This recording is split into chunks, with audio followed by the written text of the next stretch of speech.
Allez, bonjour à tous et bienvenue dans cette vidéo d'analyse technique sur l'EuroCAD. Alors, j'ai publié une vidéo hier ou avant-hier hem, qui reprenait, tout un tas d'actifs. Bon, elle était déjà, relativement longue, donc je me suis dit, j'allais poster d'abord, ces actifs-là en premier. Donc, pour rappel, c'est une vidéo qui regroupe les analyses sur le Dow Jones, l'or, le Bitcoin, l'euro USD, l'euro, JPY, le WTI.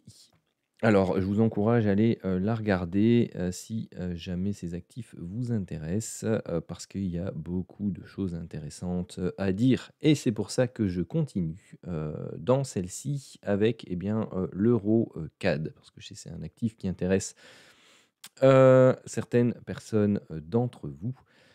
Donc voilà, c'est parti pour l'euro CAD.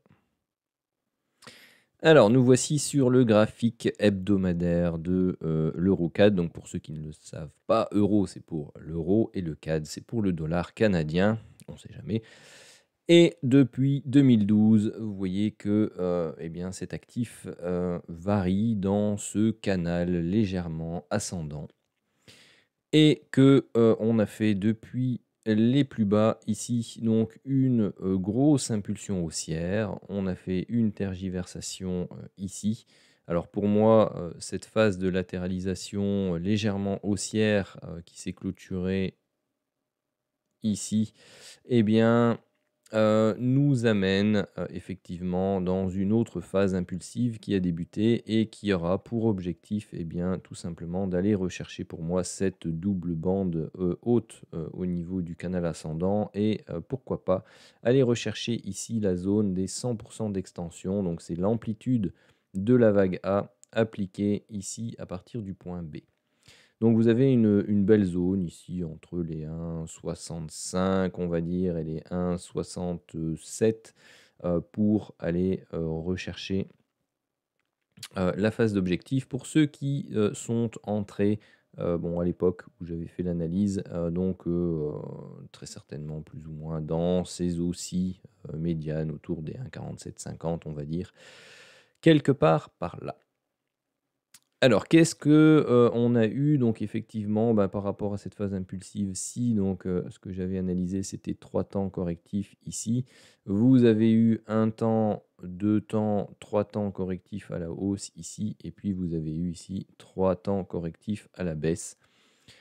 Ce qui, eh bien, tout simplement constitue une phase de latéralisation sous forme de W, X et Y avec un Y qui est tronqué. C'est-à-dire que, eh bien, là où je m'attendais à ce qu'on revienne chercher éventuellement, des zones plus basses par rapport à ce point-là, eh bien, que nenni, on est resté bien en haut et donc, bah, voilà, c'est une, fin de structure tronquée, parce qu'elle n'a pas fait de nouveau plus bas.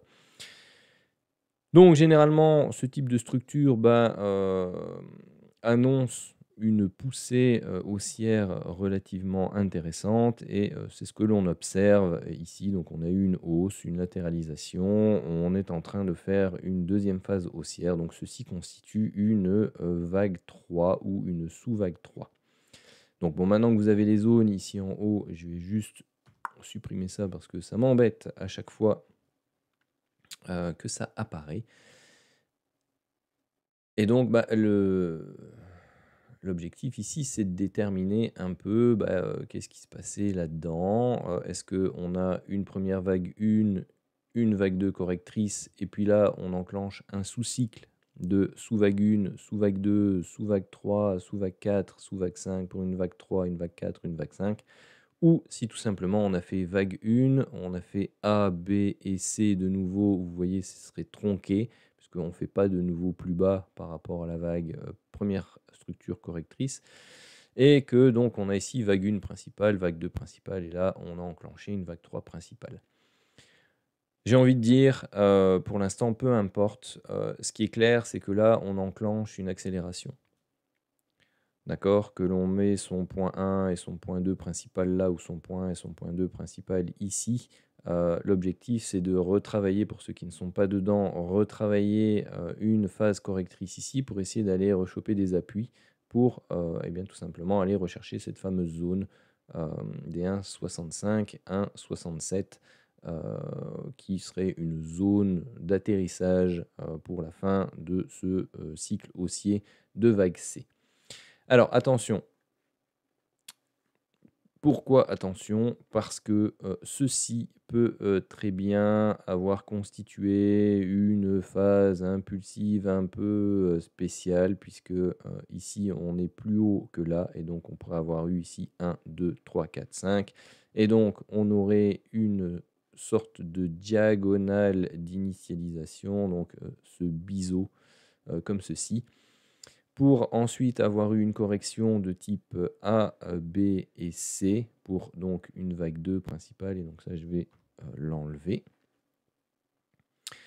Je vais le mettre en quelle couleur? Je vais tout simplement le noter comme ceci. Donc là, non, je peux pas prendre la même couleur parce que du coup, j'ai noté des grands A ici. Je vais juste changer la notation en fait.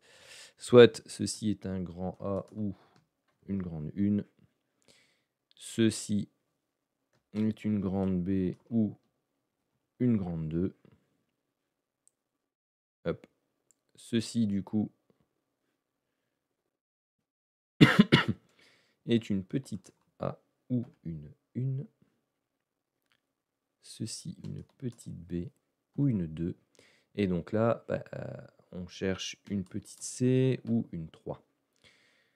Ce qui signifie... Ah, c'est petit ça. Je n'avais pas vu. Toutes mes excuses. Hop là. Ce qui signifie que soit... Bon, on n'a pas beaucoup d'historique. Je vais en mettre un peu plus. Il n'y en aura pas beaucoup plus. Ok. Soit on reste dans une sorte de gros range, et donc vous avez ici une structure de type grand A, grand B, et puis là on travaille un grand C, qui pourrait s'extraire éventuellement un peu par le haut de ce canal et aller rechercher des zones un peu plus hautes comme les, on va dire, 1,70 à 1,75, voire. Bon. Pour la C, on va peut-être mettre les extensions Fibonacci, au moins ce sera plus clair, plus ou moins ici. Et voilà, les 100% d'amplitude, ce sont les 1,69. Ensuite, vous avez la plus petite extension, les 123,6, c'est autour des 178.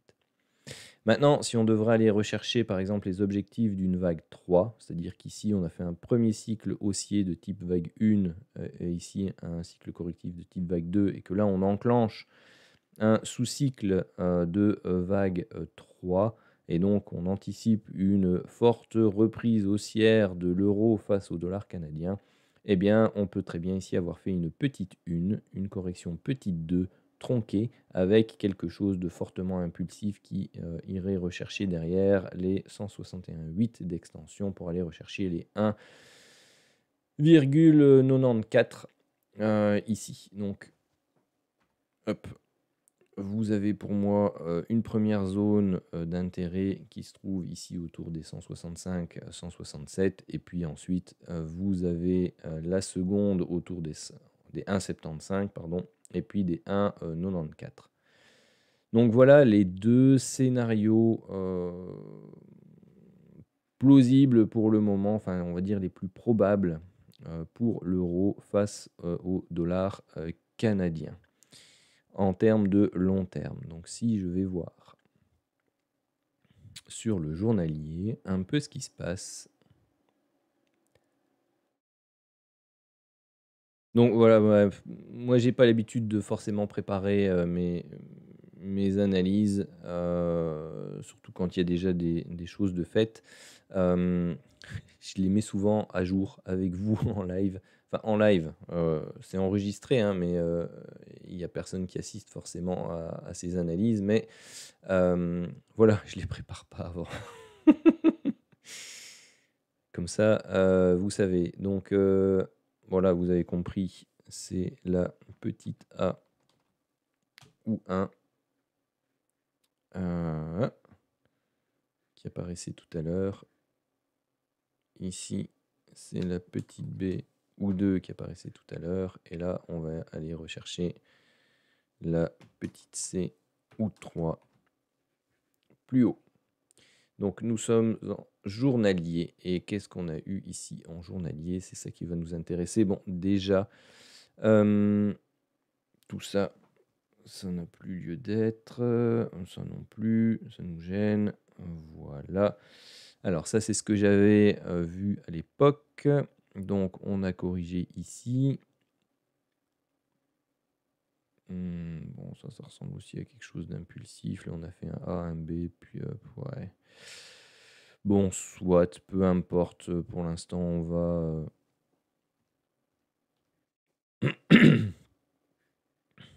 on va mettre forcément le petit 1 ici.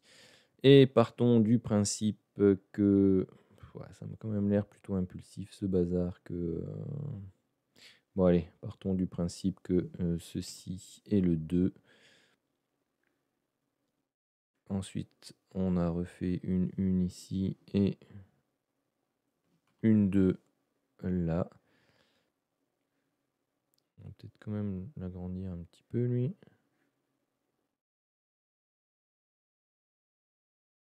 Voilà, pour qu'il ait un peu plus de présence par rapport au bleu. Et donc, ceci, si ça constitue déjà la 3 bleue, eh bien, on va rechercher une structure pour la 4 bleue ici, sachant qu'on ne peut pas descendre sous ce point-ci, qui est donc le niveau d'invalidation. Si on se décompose en sous-vague bleue, par contre, si on reste en grisé et que le 2 gris vient ici, eh bien, le point d'invalidation serait bien entendu les sommets de la vague 1 grise, donc un peu plus bas, autour des 1,50 au lieu des 1,51,73. D'accord. Bon, on va partir du principe ici que ça se travaille comme ceci. Donc ici, vague 1, vague 2, vague 1, sous-vague 2, 3, 4, 5. Ouais, la vague 3 pourrait même ne pas être finie. C'est-à-dire qu'ici, on aurait une petite sous-vague 1, une petite sous-vague 2, tout ça une forte impulsion, donc une petite sous-vague 3, on travaillerait la petite sous-vague 4 et la vague 3 bleue se terminerait plus haut aussi. Donc on a des possibilités de démultiplication, des sous-décomptes encore ici à l'intérieur. Mais pour l'instant, on va garder ces deux possibilités-là. Qu'est-ce qu'on a eu comme retracement du coup ici? On est déjà entre les 38,2 et les 50%. Voilà, bon, ce serait pas inintéressant de voir se former quelque chose sous la forme d'un triangle ici dedans, d'avoir une vague 4 qui se termine et de pouvoir travailler quelque chose. Bon, je ne sais pas encore exactement quelle amplitude aura le triangle, hein, mais de travailler quelque chose comme ça.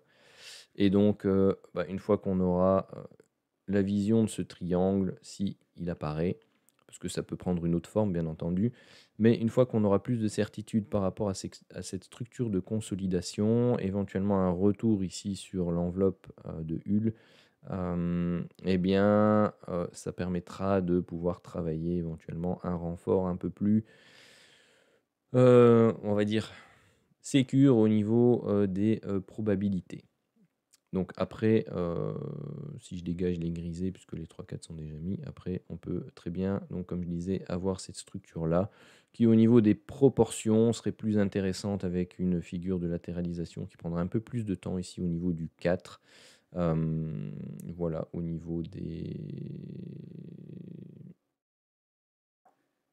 extensions, on a déjà tapé les 200%.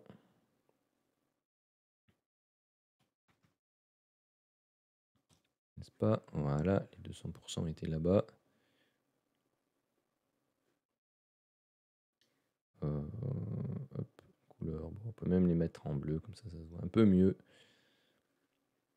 Hop, donc vous voyez, on est tapé ici les 200%. Donc c'est pas à nouveau inhabituel d'aller retravailler des zones de correction, du moins pour la première phase, proche des 50% de retracement. Donc c'est pour ça que le triangle me paraît aussi une belle alternative parce que là, on aurait eu quelque chose, du type, flat, tronqué, donc 3 et 5, mais qui n'arrive pas à faire un plus bas par rapport à la fameuse vague A, donc une structure tronquée. Donc un flat et ici pour alterner, bah, on aurait, un triangle parce que généralement entre la vague 2 principale et la vague 4 principale, vous avez, des structures de prix, qui s'alternent. C'est-à-dire qu'on ne retrouve pas les mêmes structures. Donc on ne va pas retrouver ici un flat et là de nouveau un flat. Ici un zigzag, là un zigzag. On ne peut jamais retrouver de triangle en vague 2. Il se trouve toujours dans les structures impulsives en vague 4.